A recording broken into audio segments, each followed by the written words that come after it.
ஜில்லா படத்துக்கும் அடுத்தாப்புல மாஸ்டருக்குமான இடைவெளிப்பட்ட சமயத்துல தான் வந்து நம்மளுக்கு ஒரு சின்ன அசம்பாவிதம் என்னோட ஊர்ல நடந்துச்சு. ஊர்ல என்னன்னா ஒரு ஸ்டெர்லைட் ஷூட் அவுட்ல என்னோட ரிலேஷன் 2018 ஆமா கரெக்ட் 2018 ஒரு சின்ன சம்பவம் நடந்துடுச்சு. ஸோ அந்த சம்பவம் நடந்தப்போ நான் அங்கதான் இருந்தேன். அந்த நேரத்துல வந்து எனக்கு ஏன்னா நம்ம வந்து இது பொலிட்டிக்கல் சப்போர்ட் எடுக்க முடியல, போலீஸ் சப்போர்ட் எடுக்க முடியல, ஏன்னா ஆப்போசிட்டு அதுக்கு தான். ஸோ இது யாருக்கிட்டையுமே சப்போர்ட் எடுக்க முடியல, தனியா நிக்கிற ஒரு மனுஷன். எனக்கு ஃபர்ஸ்ட் டைமா ஒரு ஃபீல் வந்துச்சு, ஒரு தனியா இருக்கிற மாதிரி ஒரு ஃபீல் வந்துச்சு அன்னைக்கு தான். ஏன்னா பெரிய சப்போர்ட்டா யாருமே இல்லையே அப்படின்னு. வெரி ஃபியூ பீப்புள் தான் எனக்கு கால் பண்ண. சமுத்திரகனி எனக்கு கால் பண்ணியிருந்தாங்க, அப்புறம் சத்யராஜ் சார் கால் பண்ணியிருந்தாங்க. இப்படி சினிமாவில் ஒரு ரொம்ப பெக்குலியரான பீப்புள் மட்டும்தான் கால் பண்ணி பேசிக்கிட்டு இருந்தாங்க.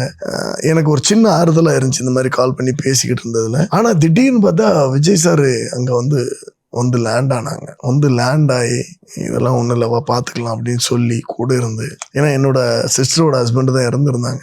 அப்போது சிஸ்டர் வந்து அந்த 1 வீக்காக சாப்பிடாம இருந்து அது ஒரு மாதிரி இருந்துச்சு. பட் ஃபர்ஸ்ட் டைம் அவர் வந்து கூட இருந்து அவங்ககிட்ட பேசி அவங்கள வந்து சரிப்படுத்தி விட்ட ஒரு தருணமாக இருந்துச்சு எனக்கு. அது வந்து நான் என்றைக்குமே வாழ்க்கையில் மறக்க மாட்டேன் அந்த ஒரு நிகழ்வை. என்னென்னா அது வந்து ஒரு சகோதரனா சரி, எனக்கு எல்லாத்துக்கும் எல்லா விஷயம், எல்லா வெல்விஷராகவும் சரி, எல்லா இடத்துலையுமே அவர் இருந்திருக்கார். கீழே இருந்த டைம்லாம் அவர் கை தூக்கி சொல்லுவார். திடீர்னு அவரே முகம் பார்த்து சொல்லுவார், என்ன அப்புறம் சரி இல்லையா, போடா அதெல்லாம் சரியாயிரும் வா பேசுவாங்க அப்படின்னு என்ன கை தூக்கி கூட்டு போனேன். நிறைய தருணங்கள் அந்த இடத்துல உணர்ந்திருக்கிறேன். நிறைய இடத்துல ஒரு சின்னதாக எனக்கு பண்ணியிருந்தாலும் இந்த இடம் வந்து என்னால் லைஃப்ல மறக்கவே முடியாது. பிளாட்ஸ் எல்லாம் 12-15 லட்சம் சொல்றாங்கல்ல, அது வெளிய பாப்பப்பட்டி பிரிவு KIT காலேஜ் பக்கத்துல ஸ்ரீ பேபி ப்ளூ ஜேல just 8.9 lakhsல ஸ்டார்ட் ஆகுது. இதுதான் சரியான டிசிஷன். Call 9600 831182.